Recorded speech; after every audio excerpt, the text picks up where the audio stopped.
سیدنا عمر بن الخطاب رضی اللہ عنہ ایک موقع پر حضرت ابوبکر صدیق رضی اللہ عنہ کے پاس جاتے ہیں تو کیا دیکھتے ہیں کہ حضرت ابوبکر صدیق رضی اللہ عنہ نے اپنی زبان کو پکڑ رکھا ہے اور اس کو کھینچ رہے ہیں۔ حضرت عمر فاروق رضی اللہ تعالی عنہ نے جب یہ کیفیت دیکھی تو فوراً کہا کہ یا خلیفۃ رسول اللہ ما ھذا، اے اللہ کے نبی کے خلیفہ یہ کیا ہو رہا ہے؟ ابوبکر صدیق رضی اللہ عنہ نے اس موقع پر زبان کی طرف اشارہ کر کے فرمایا اس نے مجھ کو بہت سے گھاٹوں پر اتارا ہے، ذرا اس کو تنبیہ کر رہا ہوں۔ اللہ اکبر۔ یہ ہیں ابوبکر صدیق رضی اللہ عنہ کہ جن کی مبارک زبان سے سچ کے سوا کچھ بھی نہیں نکلتا تھا، لیکن اپنے آپ کو اور اپنی زبان کو کس انداز سے متوجہ کر رہے ہیں، امت کے لیے بہترین نمونہ اور مشعل راہ ہے۔ چنانچہ حدیث پاک کے اندر آتا ہے کہ جب صبح ہوتی ہے تو انسان کے بدن کے تمام اعضاء زبان کے سامنے ہاتھ جوڑتے ہیں اور کہتے ہیں کہ دیکھ ہم تیرے ساتھ ہیں، اگر تو سیدھی رہی تو ہم بھی سیدھے رہیں گے، اور اگر تو ٹیڑھی چلی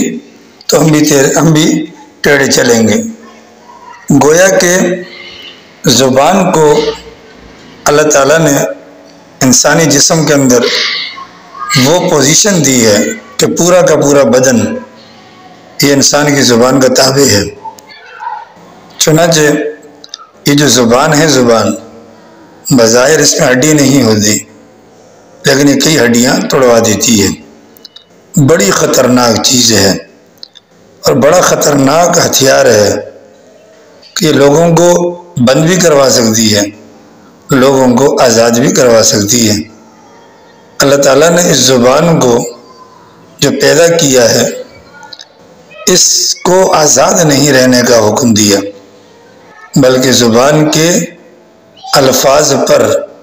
پکڑ بھی ہوتی ہے اور اس سے نکلنے والے اچھے اعمال پر اجر و ثواب بھی ہوتا ہے۔ لہذا ابوبکر صدیق رضی اللہ عنہ جیسا بندہ کہ جنت کے 8 دروازے جس سے پکارے اور جس کے متعلق والذی جاء بالصدق والی الفاظ قرآن کریم کے اندر مذکور، اتنے بڑے درجے کا انسان اور زبان کے متعلق کتنا فکر مند میرے اور آپ کے لیے لمحہ فکریہ ہے کہ ہم روزمرہ کے اعتبار سے دیکھیں زبان کا کتنا غلط استعمال کرتے ہیں۔ تو زبان کی حفاظت ضروری ہے کہ ما یلفظ من قول الا لدیہ رقیب عتید،